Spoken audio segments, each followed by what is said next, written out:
नमस्कार. सात जन्माची सतीश आणि प्रीती भाग 71 मध्ये तुम्हा सर्वांचं स्वागत आहे. दुसऱ्या दिवशी सकाळी मुंबईत नेहमीसारखीच धावपळ सुरू असते. हॉटेलमध्ये सगळ्यांचा नाश्ता झाल्यानंतर प्रीती, तिचे मम्मा पप्पा आणि अनिकेत दादरमध्ये घर पाहण्यासाठी निघाले. प्रीतीच्या पप्पांची एक इच्छा स्पष्ट असते की त्यांना महिन्याभरातच शिफ्ट व्हायचं असल्यामुळे तयार, प्रशस्त आणि राहायला लगेच योग्य असा छानसा बंगला हवा असतो.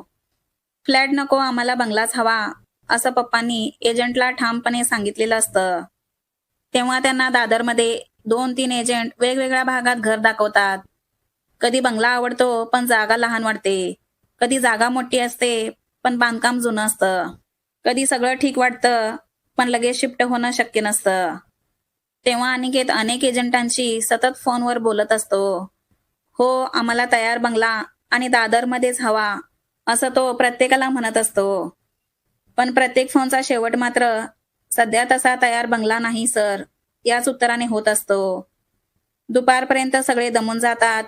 पप्पांच्या चेहऱ्यावर हलकी चिंता दिसू लागते. मम्मा शांतपणे हे सगळं पाहत असते. प्रीती मात्र बाहेरून शांत दिसत असली तरी आतून तिलाही अस्वस्थ वाटत असतं. एवढ्या मोठ्या शहरात आपल्याला हवं तसं घर मिळत नाही, असं ती मनातच विचार करत असते. तिकडे सतीच्या घरी मात्र आज वेगळंच वातावरण असतं. बहिणींच्या सुट्ट्या संपलेल्या असतात. आज त्या सगळ्या सासरी परत जाणार होत्या. घरात सकाळपासूनच थोडी गडबड, थोडी धावपळ आणि बरंचसं शांत दुःख पसरलेलं असतं. बहिणींच्या बॅगा हॉलमध्ये ठेवलेल्या असतात. तेव्हा मम्मी आणि काकी बॅगा पाहत म्हणत असतात, खरंच मुली असले की घर किती भरल्यासारखं वाटतं. मुलींमुळेच घराला शोभा असते. हे बोलताना त्यांच्या डोळ्यात पाणी येत असतं. बहिणी पण लगेच मम्मी काकींना समजावत म्हणत असतात, रडू नका, आम्ही परत येतो. त्या त्यांना समजावत असल्या तरी त्यांच्याही डोळ्यात पाणी आलेलंच असतं. शेवटी बहिणी सगळ्यांच्या पाया पडतात आणि गाडीत बसायला जात असतात. सतीश हे सगळं पाहून खूप भावूक झालेला असतो. कारण तो आल्यापासून बहिणी त्याला चिडवत हसवत होत्या. तेव्हा सतीश जड आवाजात त्यांना म्हणतो, दीदी, आता मी तुम्हाला खूप मिस करणार. त्यावर त्या हसत उत्तर देतात, काळजी करू नको सतीश, आम्ही तुला रोज फोनवरून चिडवतो. तेव्हा सगळे हसतात पण प्रत्येकाचं मन भरून आलेलं असतं. शेवटी बहिणी गाडीत बसून खिडकीतून हात हलवतात. तेव्हा घरचे सगळे गाडी नजरेआड होईपर्यंत तिथेच उभे होते. रात्र झालेली असते. सतीश आपल्या रूममध्ये मूव्ही बघत बसलेला असतो. तेवढ्या सतीशला प्रीतीचा फोन येतो. तो लगेच फोन उचलतो. तेव्हा प्रीतीचा आवाज थोडा थकलेला असतो. ती म्हणत असते, सतीश, आज पूर्ण दिवस आम्ही दादरमध्ये घर शोधत होतो, पण आम्हाला जसं हवं तसं घर मिळालंच नाही. तेव्हा सतीश शांतपणे तिचं ऐकतो आणि मग म्हणतो, अंकलना दादरमध्येच घर हवं आहे. पण प्रीती, दादरमध्ये आमचं सध्या कोणतंच कन्स्ट्रक्शन नाही.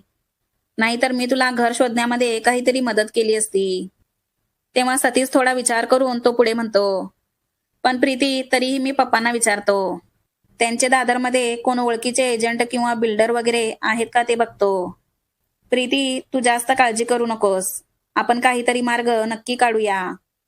प्रीतीला हे ऐकून थोडासा दिलासा मिळतो. थँक्यू सतीश, असं म्हणून ती फोन ठेवते. त्यावेळी दोघांच्याही मनात एकच भावना असते, एकमेकांसाठी काहीतरी करायची आणि एकमेकांच्या जवळ राहायची. तेव्हा सतीश लगेच पप्पांकडे जातो. पप्पा, सतीश थोडा संकोचत म्हणतो. प्रीतीच्या पप्पांना दादरमध्ये एक छानसा बंगला घ्यायचा आहे. पप्पा, आपले तिकडे कोण ओळखीचे बिल्डर किंवा एजंट आहेत का? म्हणजे आपण काही मदत करू शकतो का त्यांना? तेव्हा पप्पा क्षणभर विचारात पडतात आणि मग शांतपणे म्हणतात, तिकडे ओळखीचे एजंट आणि बिल्डर आहेत सतीश, पण दादरसारख्या भागात बंगला मिळणं म्हणजे खूप कठीण आहे. मुंबईसारख्या शहरात आता बंगल्यांची संख्या फारच कमी होत आहे. ते पुढे म्हणतात, तरी सुद्धा सतीश, मी 1-2 ओळखीच्या बिल्डरना फोन करून विचारतो. काही पर्याय असेल तर तुला नक्की कळवतो. सतीश मान हलवतो. तेव्हा त्याच्या मनात थोडी आशा निर्माण होते. दुसऱ्या दिवशी पुन्हा प्रीतीची पूर्ण फॅमिली घर शोधायला बाहेर पडलेली असते. दादर, माटुंगा आणि आसपासच्या सगळ्या भागात ते घर शोधत होते. पण त्यांना हवं तसं घर कुठेच मिळत नसतं. दिवसभराच्या धावपळीनंतर सगळे पूर्ण थकलेले होते. रात्र झालेली असते. तेव्हा आज काहीच उपयोग नाही झाला, असं पप्पा जड आवाजात म्हणत होते. तेव्हा सगळे निराश होऊन परत हॉटेलकडे जाण्यासाठी निघाले होते. रस्त्यावर नेहमीची गडबड सुरू असते. तेव्हा अनिकेत प्रीतीला म्हणतो, "प्रीती, मला आत्ताच आठवलं. सतीश हा बिल्डर कुटुंबातला आहे. मग प्रीती, तू त्याला जरा विचारून बघ ना. म्हणजे त्याच्या ओळखीत आपल्याला कुठे घर मिळू शकतं का? म्हणजे आपल्याला थोडं सोपं होईल ना." प्रीती हलकसं हसते आणि म्हणते, "हो दादा, कालच मी त्याला सांगितलं होतं." ती पुढे म्हणते, "तो म्हणत होता की दादरमध्ये त्यांचं कोणतंच कन्स्ट्रक्शन नाही. आणि असेल तरी दादा त्यांचे फ्लॅट्स असतात. असे बंगले वगैरे ते विकत नाहीत. तरी देखील तो त्यांच्या पप्पांना विचारून सांगतो असं म्हणत होता. मी हॉटेलमध्ये गेल्यानंतर त्याला फोन करून विचारते दादा." तेव्हा हे ऐकून पप्पांच्या चेहऱ्यावर थोडीशी आशा दिसते. तेवढ्यात प्रीतीची मम्मा खिडकीतून बाहेर पाहत म्हणते, "मुंबईची ट्रॅफिक म्हणजे खरंच भयानक आहे." तेव्हा सगळे हसले, पण प्रीती मम्माला म्हणते, "मम्मा, इथे आपण राहायला आल्यानंतर आपल्याला कुठे जायचं असेल, तर घरातून जरा लवकरच बाहेर पडायला हवं." तेव्हा पप्पा हलकसं हसत म्हणाले, "हो प्रीती, तुझं बरोबर आहे. आपल्या नागपूरमध्ये इतकी गर्दी नसते." तेवढ्यात अचानक एक प्रचंड आवाज होतो. तेव्हा ब्रेक फेल झालेला एक मोठा कंटेनर समोरच्या गाड्यांना धडक देत वेगात पुढे येतो. आणि क्षणातच तो प्रीतीच्या गाडीलाही जोरात धडक देतो. एक भयानक आवाज होतो. काच फुटते आणि लोखंड कर्कश आवाजात वागतं. गाडी जोरात फिरते आणि रस्त्याच्या कडेला जाऊन थांबते. समोरून झालेल्या जोरदार धडकेत गाडीचा समोरील भाग पूर्णपणे चक्काचूर झालेला असतो. गाडीतून धूर निघत असतो. काचांचे तुकडे रस्त्यावर पसरलेले होते. क्षणभर सगळं शांत होतं आणि लगेचच लोकांच्या किंकाळ्या, गोंधळ, धावपळ सुरू होते. अनिकेतच्या डोक्याला जोरात लागलेलं असतं. तो सीटवरच बेशुद्ध पडलेला असतो. त्याच्या कपाळावरून रक्त वाहत असतं. प्रीतीच्या पप्पांच्या पायाला लोखंड दाबल्यामुळे गंभीर दुखापत झालेली असते. तेव्हा ते वेदनेने तडफडत असतात. प्रीतीच्याही डोक्याला आणि हाताला थोडासा मार लागलेला असतो. तिलाही चक्कर येत असते. डोळ्यासमोर अंधार दाटून येत असतो. मम्मा मात्र सुरक्षित असते. पण हे सगळं डोळ्यासमोर पाहून त्यांना अचानक चक्कर येते आणि त्या सीटवरच कोसळतात.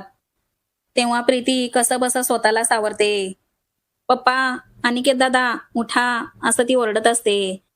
पण आवाजच फुटत नसतो. तिच्या तोंडातून शब्द निघत नसतात. ती थरथरत्या हाताने गाडीचा दरवाजा उघडते आणि बाहेर येऊन ओरडत असते, "कोणी आहे का? प्लीज मदत करा." तेवढ्यात लोक जमा होतात. प्रीती पूर्णपणे भांबावलेली असते. ती रडत म्हणत असते, "प्लीज माझ्या पप्पांना आणि माझ्या दादाला वाचवा." तेव्हा लगेच लोक अनिकेतला बाहेर काढतात. कोणी त्याच्या डोक्यावर कपडा दाबतो, तर कोणी पप्पांना बाहेर काढतं. कोणीतरी ॲम्ब्युलन्सला फोन करतो, "लवकर या, मोठा अपघात झालाय." तेव्हा रस्त्यावर पूर्ण गोंधळ माजलेला असतो. सगळीकडे गाड्या थांबतात. लोक व्हिडिओ काढत असतात. तर काही लोक खरंच मदत करत असतात. काही मिनिटातच ॲम्ब्युलन्स येते आणि सगळ्यांना लगेच स्ट्रेचरवरून हॉस्पिटलमध्ये नेलं जातं.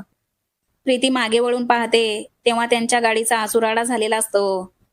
तिला अजूनही विश्वास बसत नसतो की एवढं सगळं एका क्षणात घडलंय. हॉस्पिटलमध्ये गोंधळ उडालेला असतो. अनिकेत आणि पप्पांना ताबडतोब आयसीयूमध्ये नेलं जातं. मम्माला चक्कर आल्यामुळे तिला सलाईन लावलेली असते. प्रीतीच्याही जखमांवर ड्रेसिंग केलेली असते. प्रीती एका कोपऱ्यात बसलेली असते. तेव्हा तिचे हात-पाय थरथरत होते आणि डोळ्यातून अश्रू येत होतं. एवढं अचानक सगळं असं कसं झालं, तिला काहीच कळत नसतं. तेवढ्यात तिला आठवतं मोबाईल. पण सगळ्यांचे मोबाईल अपघात झालेल्या गाडीतच राहिलेले असतात. तेव्हा ती आणखी घाबरून रडत असते. आता काय करू? कोणाला फोन कसा करू?